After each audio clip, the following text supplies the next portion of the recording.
Assalamualaikum warahmatullahi wabarakatuh.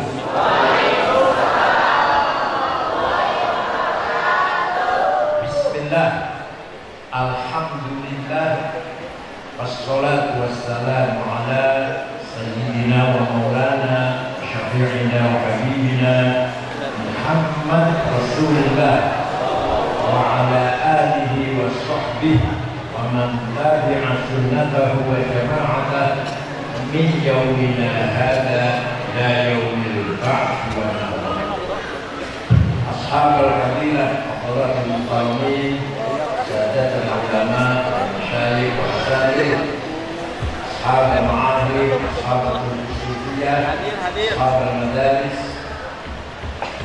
ketua cabang NU dan Syuriah NU Kabupaten Sukabumi Yai Tuan dan ketuanya Yai Tatan Rashidi Azamullah Yaizi dan anggota DPRD Provinsi Jawa Barat dari PKB Bapak Yai Haji Hashim Adnan Akrumahullah Bikauni Ketua Jalur Syuriah NWCNU Cidahu Allah Bapak Ahmad Hikmat Ahlisna wal Jamaah yang terhormat Bapak Samad Cidahu Ayah enggak dan Bapak Kapolsek dan Bapak Dandamin yang saya hormati para tokoh masyarakat Bapak Ibu sekalian.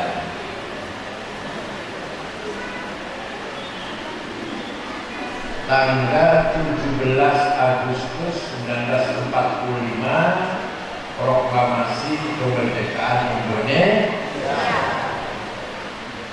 Belanda belum mengakui. Begitu pula Inggris masih belum mengakui.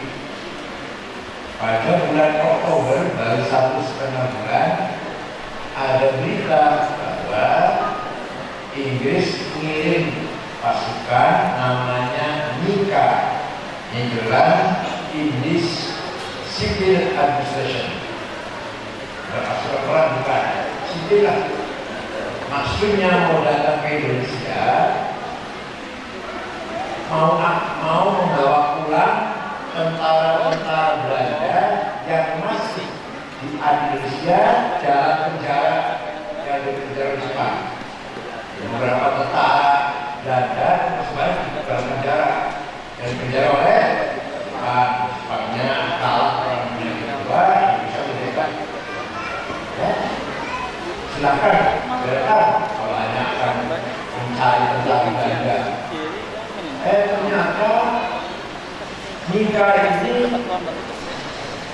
di bawah pimpinan Brigjen Malabi dari Inggris membawa senjata berat sampai pesawat tempur.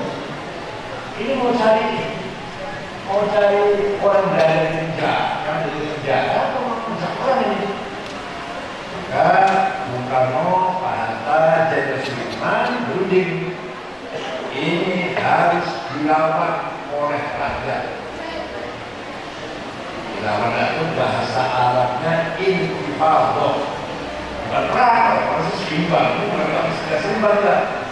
Jadi dilakukan rakyat apa ya? Batu, bata, kayu, bambu oleh rakyat. Namanya intifadhah.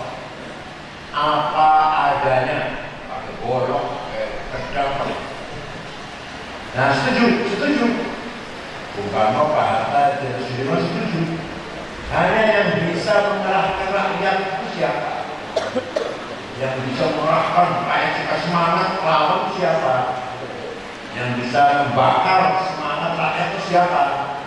Oh itu Yai Haji Hashim Ash'ari beliau. Maka beliau bertiga mutus putusan kirim orang menghadap Yai Hashim.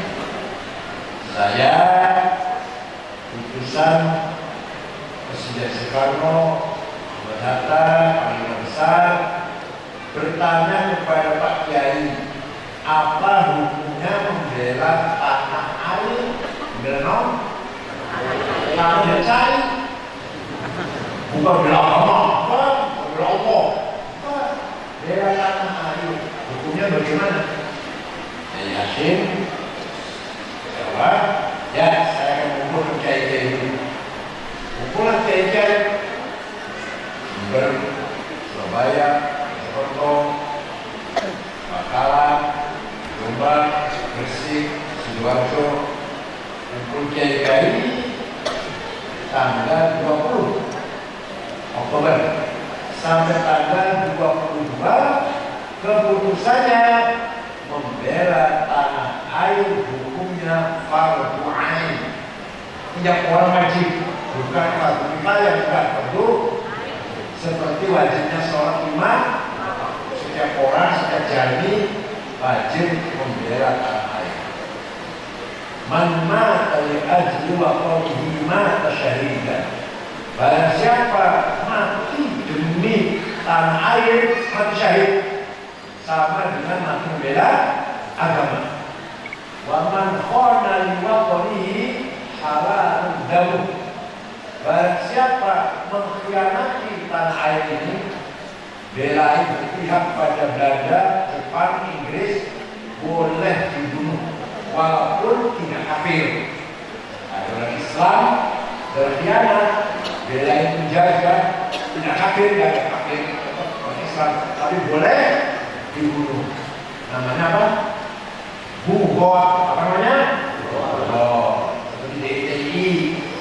DIY menghukumi bugot. Bukan kafir kan? Tapi bugot. Ya. Tanggal 20 Oktober sudah mulai ramai pendatangan santri-santri. Kata Kiai Hashim menunggu singa dari Cirebon. Hati-hati dari Cirebon. Yaitu Kiai Abbas pun. Kiai Abbas datang, lalu bentuk pasukan, komandannya Kiai Abbas. Wakilnya Kiai Wahab Hasbullah mengambil markas di sebuah rumah di desa Siwalan Kerto, Kecamatan Waru. Tuh, saya ada rumahnya. Begitu mereka datang disambut oleh rakyat apa adanya, yang gugur syahid kurang lebih 20.000. Kecuali Mahamal sebenarnya banyak sekali yang mati. Tapi kita menang. Brigjen Malabi mati, mobilnya ada yang masang bom meledak di Jembatan Merah Surabaya. Malabi mati, ajudannya mati, supirnya mati. Mohon maaf pada tapi yang masang bom bukan tentara, santri Tebuireng, namanya Harun. Harun pun mati. Kalau tidak lari, pasar bunga di rumah ini. Dikira macam apa? Ada lagi santri Surabaya namanya Ash'ari naik ke atas Hotel Orient. Masih ada hotel, masih pacar masih utuh bangunannya. Merobek-robek bendera Belanda. Belanda. Ditembaki dari bawah. Karena yang nembaknya kurang pintar atau secara sakti, nggak tahu nih. Nggak mati, nggak apa-apa, bangunan tembakannya masih selamat. Itu antara lain jasa kepala santri dan kiai dalam membela tanah. Tapi sebenarnya bukan itu saja. Sebelumnya juga kiai melawan penjajah.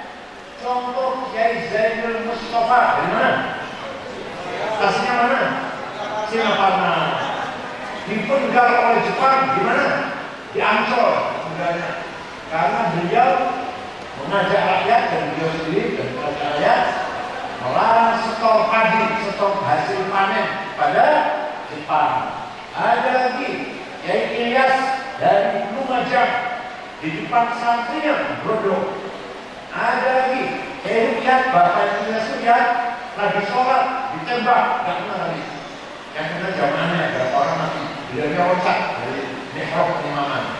Walhasil peranan kontribusinya para kiai santri dalam membangun negara Indonesia ini sangat besar. Selama ini sepertinya tidak diakui. Pak Jokowi ketika kampanye pertama, dalam kampanye kalau saya menang akan ada hari Sabtu dan menang akan ditentukan oleh Pak Jokowi tanggal 1 Muharram. Saya menghadap masih PBB pasal berbulan. Pak Presiden, mohon maaf, Nun Sewu, berpangkutan. Tanggal 1 Muharram itu tidak pas kalau jadi hari santri. Kenapa? Karena itu tanggal awal tahun Hijriah milik umat Islam sedunia. Awal tahun Hijriah. Jadi akan tepat kalau tanggal 22 Oktober, di mana di situ Hashim Ali mengeluarkan fatwa secara resmi atas nama kiai-kiai ulama-ulama bahwa membela tanah air punya fardu. Rakyat semangat melawan hingga Pak Jokowi perintah Menteri Agama Pak Lukman Saifuddin agar mengumpulkan seluruh ormas Islam di Hotel Salak Bogor. Seminar saya diskusi. Narasumbernya satu Profesor Dr. Azjumati Azro, almarhum sudah.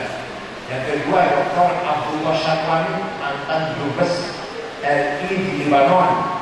Yang ketiga di Dr. Pesantren Kemenang, Dr. Idrus dari Pak saya.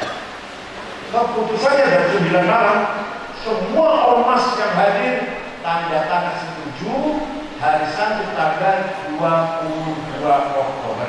Sampai-sampai Profesor Dr. Hidayat Wahid PKS itu SMS saya, WA saya setuju tanggal 22 Oktober. Jadi hari Sabtu jasanya Pak Jokowi, tapi saya sebagai pemerintah.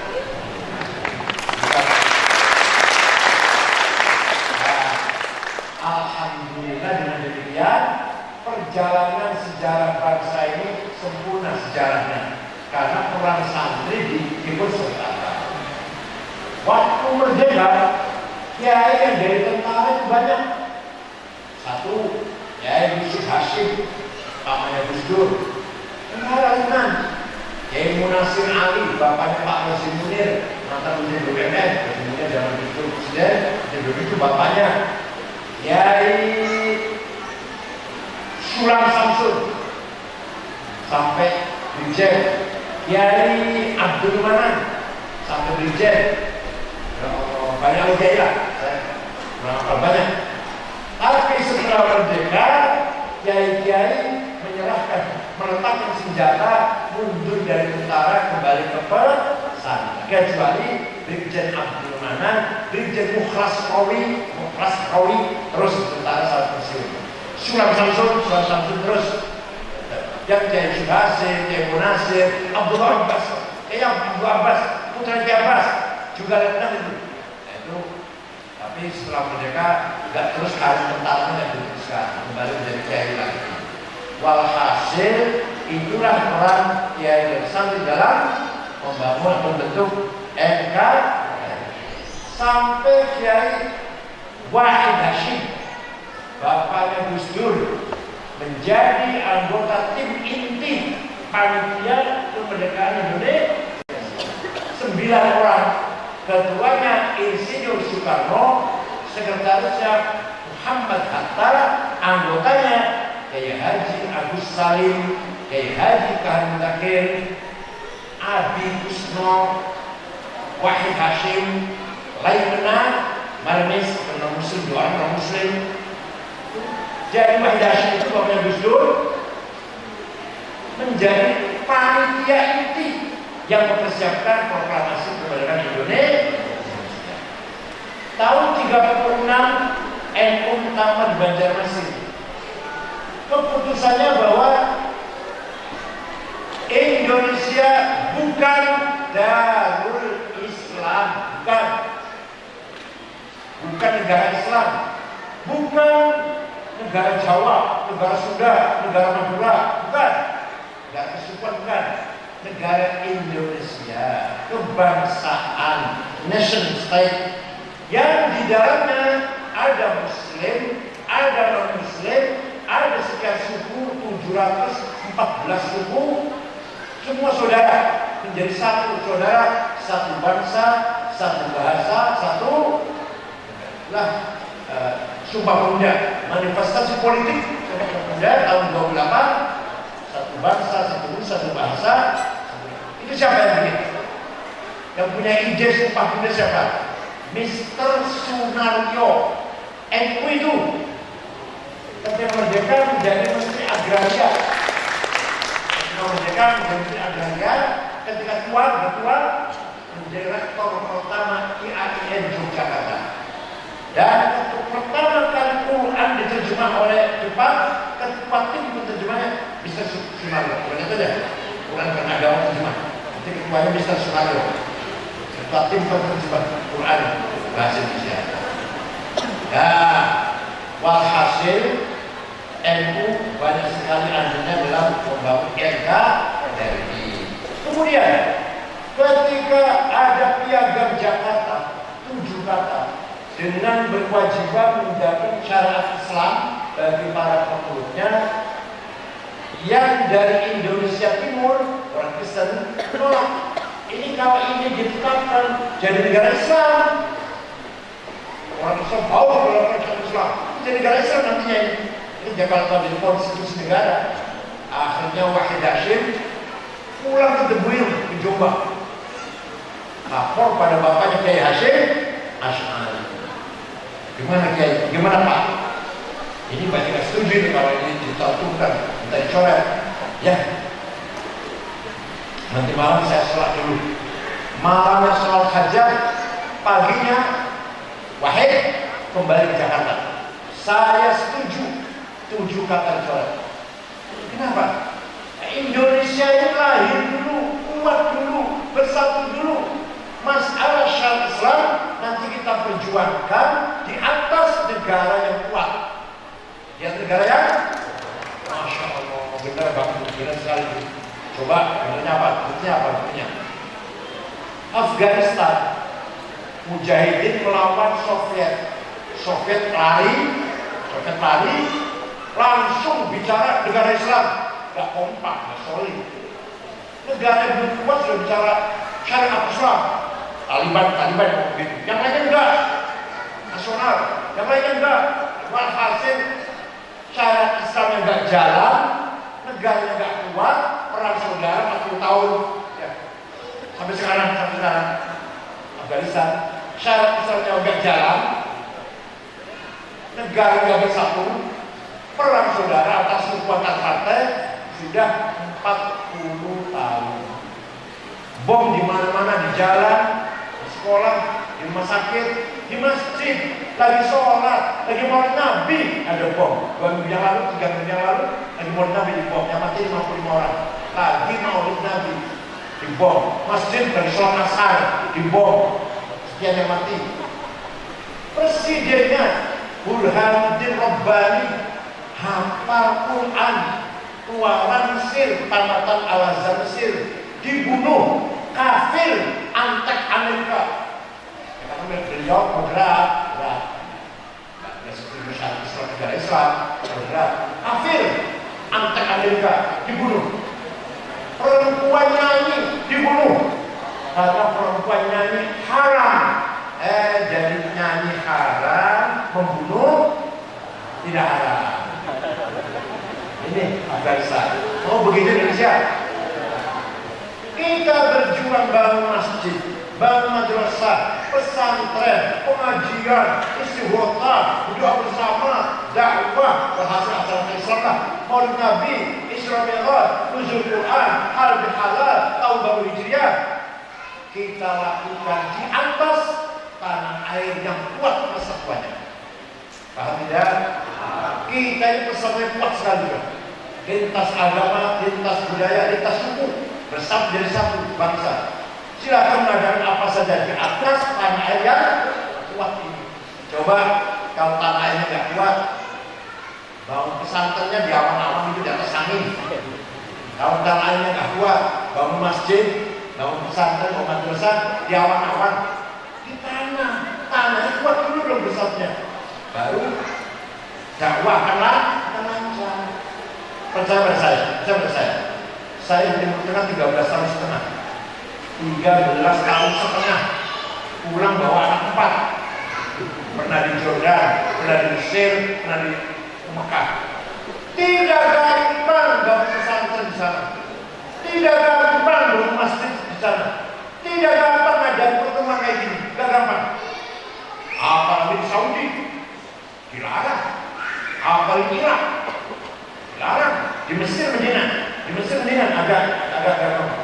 Di Indonesia Masya Allah, malam-malam orang kumpul sholawatan 20.000, 30.000, ada ganggu. Asal jangan rusak tanaman ya. Asal kebersihan dijaga. Bangun pesantren, bangun madrasah, bangun apa ada larangan, ada kesulitan. Alhamdulillah, namanya Darussalam. Apa namanya? Negara yang damai. Itu versi NU. Kalau Muhammadiyah, Darul Mithaq, negara kesepakatan. Namanya. Kalau NU namanya Darussalam. Itu ya. Oleh karena itu, mari kita ini di atas pundak kita ada 2 amanah. Ada berapa? Inna 'aradna al-amanata 'ala as-samawati wal ardi wal jibal fa abayna an yahmilnaha wa ashfaqna minha wa hamalaha al-insan innahu kana zaluman jahula. Saya tawarkan amanah kepada langit, bumi, gunung, semua menolak. Sieun tapi langit, bumi, gunung teh sieun karena takut tidak bisa menjaga amanah dengan benar dan baik. Manusia orang suka bumi menerima. Insyaallah padahal bisa kait menerima. Wahamalah pada manusia teh innahu kana zaluman jahula. Manusia berpotensi 2 hal. Sangat kurang ajar. Kalau zalim kurang ajar, kalau zalim kurang ajar, kalau zalim kurang ajar pol. Jahul sangat bodoh. Kalau jahil bodoh, kalau jahul sangat bodoh. Potensi manusia cenderung kurang ajar, cenderung bodoh manusia itu.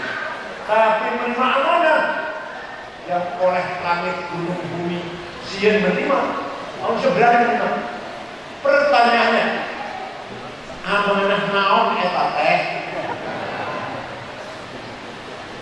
Amanah apa itu yang langit, gunung, bumi menolak?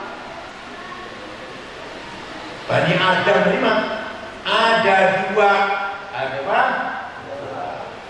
Amanah agama dan amanah dunia. Amanah agama 2, akidah dan syariah. Saya yakin yang dari sini sudah beres. Akidahnya Imam Abdul Hasan Al-Ash'ari. Sifat 2, loh, apa semua? Allah wajib punya sifat 2. Yang mustahil, yang jaiz, Rasul wajib punya sifat. Yang mustahil, yang jaiz, sifatnya Allah yang paling pertama, wujud. Kita tahu semua. Itu akidah, agama itu, bukan bikinan Rasulullah, bukan bikinannya manusia. Yang kedua syariah, wajib sholat 5 waktu, wajib Ramadan, puasa Ramadan, haji kalau mampu, zakat kalau memang kaya, kata syahadat, dan paham semuanya. Itu namanya amanah diniyah. Amanah diniyah. Yang kedua amanah duniawiyah yang bersifat ijtihadiyah. Kita dituntut cerdas, kreatif, membangun kehidupan ini. Lah membangun kehidupan dunia ini ada dua. Satu, bahasa Arabnya takrofah. Dua, hadoroh. Satu apa? Dua, takrofah apa? Pendidikan, kesehatan, kemasyarakatan, disiplin, undang-undang, aturan, namanya takrofah. Manusia harus cerdas, harus pinter, punya undang-undang, punya aturan, harus konsisten dengan aturan dan undang-undang, harus sehat, namanya takrofah. Kalau orang Sukabumi, pakai hari ini semuanya cerdas semua, semuanya beragama, bertakwa semua, disiplin semua. Ini namanya sudah berhasil membangun takrofah. Paham ke? Nomor dua, hadoroh apa? Welfare, kesejahteraan, ekonomi, kekayaan. Kalau ada orang yang hari ini sudah kaya semua, rumahnya 2 lantai semua, mobilnya Innova semua, berarti sudah berhasil bangun hadoroh. Paham ke? Nah sekarang saya tanya, cerdas semua belum? Sarjana semua belum? Sehat semua belum? Akhlaknya mulia semua belum? Takrofahnya belum berhasil. Yang kedua, kaya semua belum? Wah, hadorohnya masih jauh berarti. Nah, 2 hal ini amanah yang harus kita kerjakan yang bersifat istihadiyah. Allah gak ikut campur. Nah, kayak agama tadi, gak boleh sholat, gak boleh 6 kali, gak boleh 7 kali, gak boleh 5 kali. Subuh 2 rakaat, gak boleh 4 rakaat. Dari sananya juga gak boleh nambah-nambahin, apalagi kurangin apalagi. Puasa 1 bulan gak boleh 2 bulan, gak boleh. Kamu terpangga. Kalau ini yang dunia bebas, kita lakukan apa saja. Yang penting kita cerdas, sehat, bermartabat, keren, berperan, dan kaya. Siap? Manusia mempunyai hawa nafsu.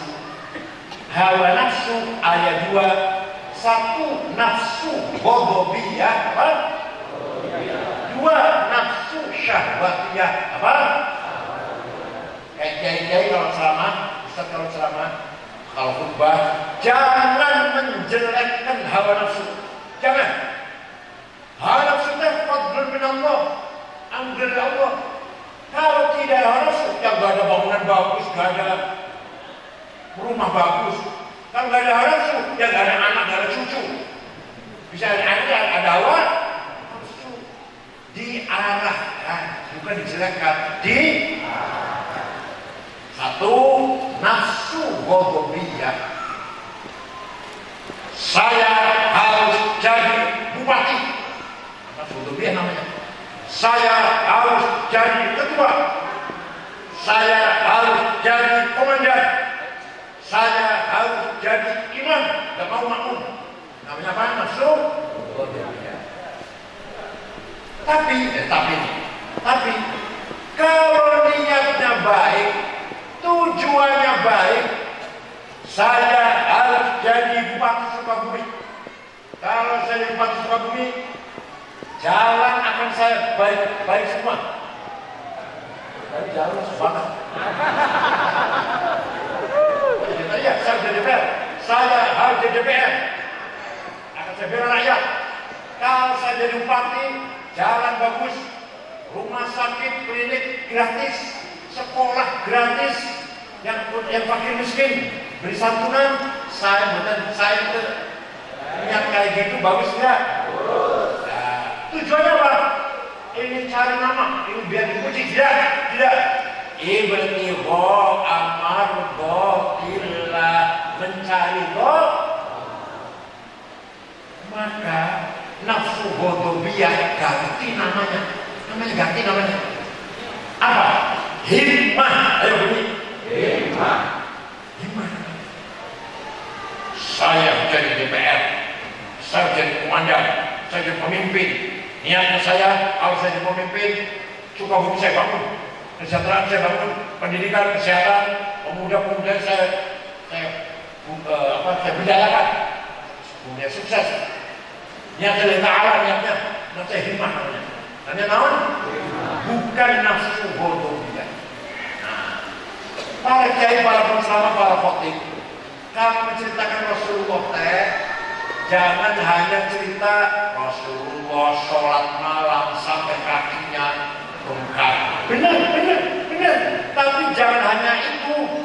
Rasulullah lapar sampai diganjel batu karena nggak nemu nasi, nggak nemu gandum, nggak nemu roti, sampai kulitnya diganjel.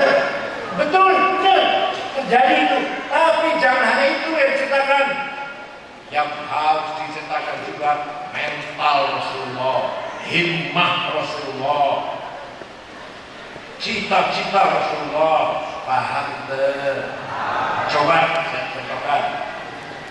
Nabi Muhammad diancam akan dibunuh oleh Abu Jahal dan teman-temannya. Sampai-sampai pamannya Abu Thalib memberi nasihat, Muhammad, berhenti dululah dakwahnya. Kamu akan dibunuh oleh Abu Jahal CS. Nanti kalau udah tenang boleh dakwah lagi. Kira-kira kalau bapak dididukan gimana? Bagaimana? Berhenti dulu ngajar di madrasahnya, berhenti dulu aktif di NU, mau dibunuh Anda itu. Kira-kira gimana kira-kira? Langsung berhenti langsung. Nabi Muhammad jawabnya, wallahi law wada'u syamsa fi yamini wal qamara fi yasari ala an atruka hadzal amr ma taraktu hatta ahlika duna. Demi Allah, seandainya Abu Jahal meletakkan matahari tangan kananku, bulan di tangan kiriku agar aku berhenti dakwah, saya tidak akan berhenti sampai saya menang. Gitu ente anjen, gitu ente. Untung Nabi bukan sampean. Kalau Nabi dari Sukabumi bubar Sukabumi. Muhammadun qaimun lillahi duhimam, Muhammadun sadiqul aqwali wal kalimi, Muhammadun thabitul mitaqi hafidhuhu, Muhammadun tayyibul akhlaqi wasyiyami. Nabi Muhammad qaimun lillah, tegak karena Allah, duhimamin, mempunyai hikmah yang besar. Sadiqul aqwal wal kalim, kalau ngomong jujur. Thabitul mithaq, janji tepat, gak pernah bohong. Tayyibul akhlaq wasyiyam, akhlak yang mulia. Nabi Muhammad teh orang hikmahnya besar. Abu Bakar, Umar, Utsman, Ali, salah hikmahnya. Abu Bakar pernah begitu Nabi wafat, beberapa suku gak mau bayar zakat. Karena dari zakatnya ketika Muhammad ada, Muhammad sudah mati. Nah, Abu Bakar akan saya perang sampai kembali dari zakat. Ya Allah, komandannya namanya Malik bin Nuwairah yang tak mau bayar zakat. Khalid dikirim oleh Abu Bakar, mereka habis sehingga mereka bayar zakat lagi. Nah, Wali Songo, Wali 9, hikmahnya besar. Islam harus tersebar di Nusantara ini. Tersebar ke Kiai Hashim Asy'ari. NU harus tersebar ke NTT, Maluku, Papua, ada NU. Setiap kabupaten ada. Baru minoritas Islamnya. Apalagi Sukabumi, apalagi Bung Karno, Indonesia merdeka, lawan Jepang, lawan Belanda. Bung Karno punya apa? Punya duit, punya senjata canggih. Enggak, punya apa? Punya Nah, kalau orang Sukabumi seperti itu, ayo bareng. Saya harus menang. Saya tidak mau kalah. Wala tahinu wala tahzanu wa antumul a'launa in kuntum mu'minin. Kamu jangan kalah, kamu jangan rendah. Wa antumul a'lam, kamu di atas harus menang. Kalau kamu benar-benar orangmu, jadi menang teh wajib, kalah teh dosa. Kata itu. Paham? Menang itu, kalah itu. Oh, jadi saya tadi berhadapan orang dosa-dosa semua. Orang kalah-kalah semua ini. Menang dalam hal apa saja, bukan politik, bukan apa saja kita kuasai, perbankan, kepala dinas, mandor pasar, itu semua orang itu semua. Paham betul? Tambah sumber-sumber keuangan dengan jujur ya, jujur, pegang dulu. Nomor 2, nafsu manusia nafsu syahwatiyah. Apa? Saya harus kaya, saya harus jadi konglomerat, saya punya istri cantik. Kalau niatnya baik, kalau saya kaya, anak-anak miskin yang punya potensi, saya sekolahkan sampai selesai, sampai doktor. Yaitu yang belum pernah umroh, saya umrohkan. Saya ke madrasah miring mau ambruk, saya bangun. Saya ke tujuannya ibtigha amardhatillah. Maka niat seperti itu namanya bukan nafsu syahwatiyah, namanya azimah. Ingat. Namanya apa? Ingin makan enak, tidur enak, minum enak, kendaraan bagus, ingin mewah. Dengan niat baik, tujuan baik namanya azimah. Sayyidina Utsman, sahabat kaya, pernah sedekah gandum berapa banyaknya? Sayyidina Utsman pernah sedekah untuk pakai miskin, gandum ditarik diangkut oleh 700 onta, 700 gerobak cikal. Padahal sudah pasti masuk surga, sudah pasti masuk surga. Basyar minal jannah. Ada orang 10 yang sudah dikasih tahu, kamu tuh pasti masuk surga. Baru 10. Abu Bakar, Umar, Utsman, Ali, Sa'id, Thalha, Zubair, Mu'awiyah, Amir bin Jarrah. Kalau Abdi dikasih tahu udah masuk surga, bayaran puasa. Sayyidina Utsman sudah pasti masuk surga, sedekah 700 gerobak isinya gandum. Kan mau dibeli orang Yahudi dikasih untung 3 kali lipat, nggak mau. Ayo kalian pernah sedekah 700 apa? Jawab 700 naon. Makanya harus kaya. Kelihatan sekarang baru miskin-miskin kelihatan. Minal mustahiqin. Bukan muzaki, bukan kelihatan. Syekh Abdul Qadir Al-Jailani dengan nama itu waliullah qutbun minal aqtabil arba'ah. Wali itu ada 4: Abdul Jailani, Abdul Hasan Syadzili, Hasan Ar-Rifai, Ahmad Al-Badawi. Wali kutub namanya.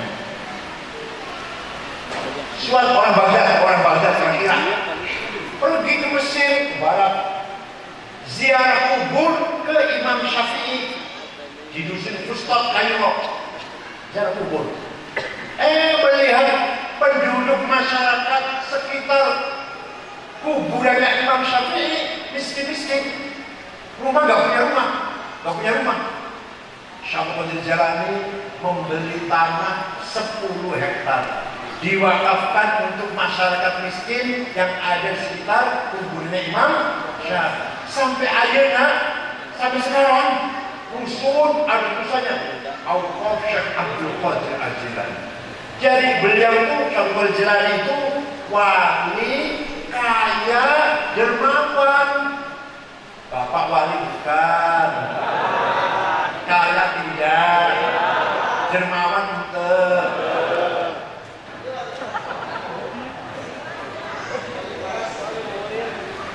Syekh Abdul Hasan Asy-Syadzili nomor 2 ini, wali kutub nomor 2, lahir di kota Syadlah, Tunis, wafat di Mesir. Gurunya beliau namanya Syekh Abdul Salam bin Nasis dari kota Titwan, Maroko. Gurunya besar Nasis Syekh Syu'aib Abu Maddan Al-Ghaw di kota Wahran Aljazair. Syekh Syadzili punya murid Abu Abbas Al-Mursi. Al-Mursi punya murid Ibnu Athaillah Al-Iskandari, dan punya murid Muhammad Al-Busiri yang orang Buddha itu. Dan santrina pengikutnya waktu itu, Syekh Syadzili waktu itu pengikutnya 6.000, ditanggung makan minum kebutuhan 6.000 orang. Gak usah jauh-jauh Syekh Syadzili, Sayyid Muhammad bin Abbas Al-Maliki dari Mekah yang baru wafat tahun 2004. Baru wafat tahun 2004. Belum lama lah ya. Santrinya 700 ditanggung makan minum pakaian kebutuhan, sakit diobatin, pulang dikasih tiket. Ayah kita di Sukabumi kiai nanggung santrina. Ayah betul. Itu kiai kaya. Kiai itu kaya sendiri.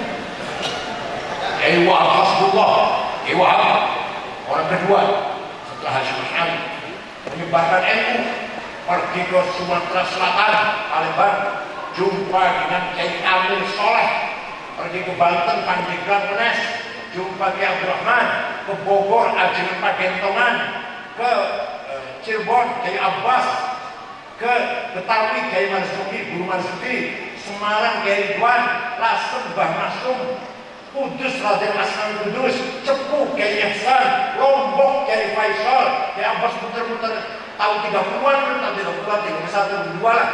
Kayak apa jalan, kayak apa kendaraan, kayak apa gelap itu pasti.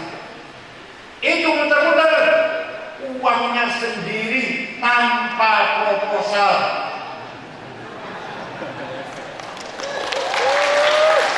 Berarti Kiai Wahab kaya, ada punya duit itu, aktif NU.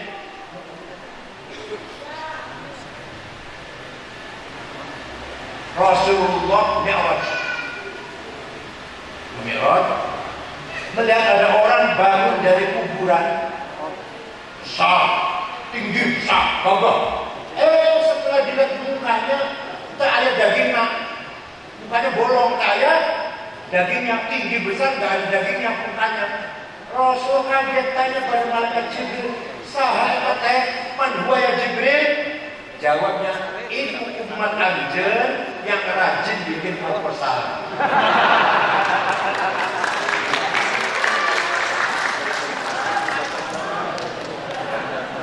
Jadi NU harus kaya. NU harus Kiai kaya, Kiai kaya. Kiai Ali Maksum Jogja, saya di sana dulu. Mobilnya Holden. Kiai Mahrus di Boyo Kediri, mobilnya Besuk. Kiai Hamid Pasuruan, Mercy mobilnya. Kiai itu dan kaya.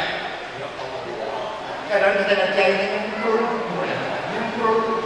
Saya jaga jadi dulu. Bajunya kokoh belum cuci 2 bulan. Sorbannya cuma hiji bagian pas DPR bagi-bagi. Kopiahnya hitam sampai coklat. Sandalnya lili. Minyak wanginya misi. Tasnya itu ada tulisannya, tasnya ada tulisannya Musyawarah Ulama Kabupaten Sukabumi.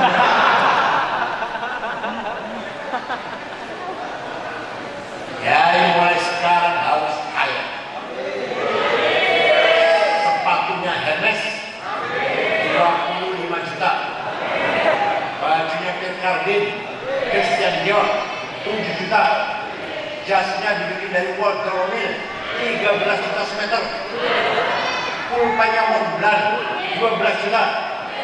Tasnya Gucci 75 juta. Minyak wangi Hugo Boss, Jo Malone, Bonai 5 juta. Itu loh. Ketimanya ikat pinggangnya Belly 7 juta. Kacamata Cartier 45 juta. Lalu Kiai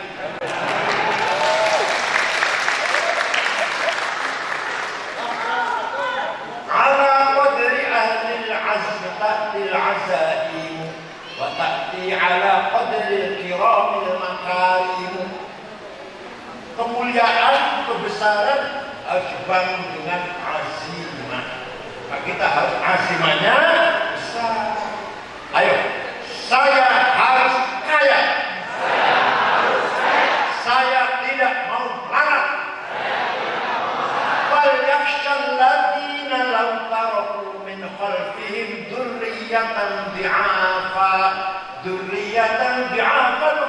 عليهم فليتقوا الله وليقولوا قولا سديدا. Wahai orang mukmin, orang NU terutama, jangan sampai kamu mati meninggalkan ahli waris anak cucu pelakon. Quran itu. Jangan sampai kamu mati anak cucu yang ditinggalkan pelakon. Usahakan kamu mati anak cucu dapat warisan yang mapan, yang cukup. Jadi melarat itu dosa, kaya itu paham tak? Walau kata Zaburi min ba'di dzikr annal arda yarithuha ibadiyas shalihun. Saya tetapkan kekayaan alam ini harus dipegang oleh orang-orang yang soleh. Quran itu kata benar, saya tetapkan. Nikel, batu bara, emas, berlian, uranium, titanium, boksit, menin, biji besi, tembaga. Siapa yang mau lagi? Anjing. 50 orang di Indonesia yang kaya. Nomor hiji Budi Hartono yang punya bank BCA dan punya apa? Rokok jarum. Duitnya, uangnya 740 triliun. Yang kedua, Sinarmas Eka Cipta mengelola tanah 5 juta hektar. Duitnya 450 triliun. Nomor 3 Antoni Salim. Nomor 6 orang Islam Khairul Tanjung, orang Islam punya Bank Mega. Nomor 39 orang Islam Haji Rashid. Nomor 40 orang Islam Muhammad Bayu yang punya taksi Bluebird. Saya cari orang suka budaya.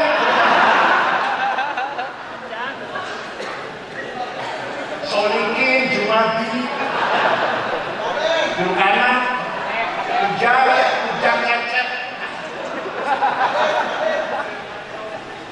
Ada si Jamek, ada Tamoto, Wilmar, Aguan, Omi Winata. Kaya, Solikin, Ujang, Cecet, Jajan. Dosa tidak? Qurannya perintah kita harus menguasai sumber alam. Kita malam itu melakukan barat dosa itu. Paham tak? Kalau sudah berhasil membangun taqofah dan hadharah, masyarakat Cidahu cerdas, bertakwa, beribadah, tertib, disiplin, rumahnya 2 lantai, mobilnya Avanza rata-rata, mobilnya Innova Avanza, maka berakur, solid, maka namanya Madinah namanya. Dari kata tamadun madaninya, masyarakat madani. Jadi kalau masyarakat Cidahu teh semuanya beragama, akhlaknya baik, akur rukun, rata-rata sarjana, ekonominya rumahnya 2 lantai, mobilnya rata-rata Innova, uangnya banyak, dan ibadahnya rajin. Namanya apa? Madinah. Nah, negara yang dibangun oleh Rasulullah SAW bukan negara Islam. Ayo baca Quran, ayo kapal negara Islam, daulah Islamnya. Ayo, bukan negara Arab. Nggak ada di Quran umat Arab, nggak ada. Yang ada umatan wasaton, umat yang keren, umat yang berprestasi, dihargai orang. Nah, Madinah itulah cita-cita Rasulullah membangun masyarakat. Namanya Madinah Mutamaddin Madaniyah, Tamaddun Madani. Paham deh? Saya tidak akan bicara infus pilih walhasil ayo bangun Cidahu, ayo akhlaknya mulia. Akhlaknya saya belum jadi teh. Tidak jawab. Akhlaknya orang Cidahu saya belum. Saya coba. Saya pernah pergi ke Australia, orang Kristen agamanya. jalan-jalan 6 kota, Melbourne, Canberra, Brisbane, Adelaide. Terakhir di sini ibu kota, besok mau pulang. Terakhir belanja oleh-oleh, dapat 2 kardus, celana, kaos, gantungan kunci, kenang-kenangan lah, oleh-oleh anak cucu. Pulang ke hotel, beresin, oleh-oleh 2 kardus. HP saya hilang. HP Nokia hilang tahun 2012, tahun 2012. Ya udah, udah lagi di Jakarta. Mau tidur jam 10 malam, ada orang dekat pintu, saya buka, pegawai hotel. Dan ada orang satu bawa HP saya. Ini HP Bapak ketinggalan di toko saya. Kira-kira kalau HP ketinggalan di warung Cidahu, kumaha? Ini akhlak, bukan akidah, bukan syariah akhlaknya. Wa innamal umamul akhlaqu ma baqiyat fa inhum dhahabat akhlaquhum dhahabu. Martabat bangsa tergantung akhlaknya, bukan agamanya. Orang mau ke Cidahu, saya mau mana? Ke Cidahu, ya salah, dapat. Dari berarti, oh hati-hati. Jadi abdi berangkat itu sholat di masjid sepatu hilang. Coba jatuh deh. Orang ini sholat semua, tapi akhlaknya nggak aman. Saya pernah ke sana, ditinggal beli rokok di Alfamart, sepeda motor, spionnya hilang. Jatuh deh. Tapi sebaliknya. Oh kemana? Ke Cidahu. Aduh, aman kan? Saya pernah ke sana.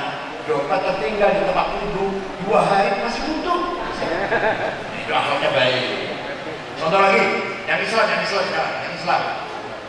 Negara Mali, Afrika Barat, 20 jam dari Jakarta, Dubai, Aljazair, Mali. Saya ke sana, Thomas, Muhammadiyah, Al-Isyad, Webri.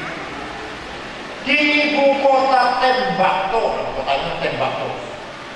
itu tidak ada rumah dikunci, tidak ada rumah ditutup jendelanya, tidak ada mobil masuk garasi, tidak ada sepeda motor masuk rumah, ditinggal di halaman, kuncinya masih gantung. Coba di Cidahu, sepeda motor ditinggal di halaman, kunci ditinggal, nggak usah dibawa masuk. Kira-kira mana kira-kira? Akhlak.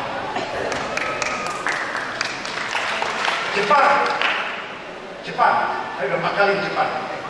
Tidak ada copet, tidak ada penodong, tidak ada calon kaya, makanan calon kaya. Tidak ada tawuran, geng motor, nggak ada. Pejabatnya nggak ada korupsi. Bukan takut neraka, nggak ngerti neraka. Bukan takut dosa, nggak ngerti dosa. Karena kalau korupsi ketahuan, anak, istri, mantu, bapak, ibu, besan, mertua, ponakan, malu deh. Anjing misalnya pejabat korupsi, tangkap oleh KPK, penjara 3 tahun 4 tahun. Anak, mantu, istri, besan, mertua, ayah, ibu, tetangga, ponakan, malu deh. Itu kata orang Jepang. Berarti malu dong. Malu itu akhlak, bukan akidah, bukan syariah. Malu itu, ya Allah, apa mau coba? Besok coba ya, mulai besok coba ya. Siap coba? Sepeda motor jangan dikunci 3 ya, coba. Akhlak, bukan agama. Paham tuh. Saya ngomong sama orang Jepang, sana hakim, jaksa bisa disuap. Jepang nggak ada hakim bisa disuap. Dia kan karena bukan dosa neraka deh, tenyaho neraka tenaon, neraka mau, masya Allah, akhlak paham deh. Mari Nahdlatul Ulama berjuang membangun masyarakat yang apa tadi? Mutamaddi, apa? Syukran wa dumtum fil khairi barakati wan najah wallahu muwaffiq. Wassalamualaikum warahmatullahi wabarakatuh.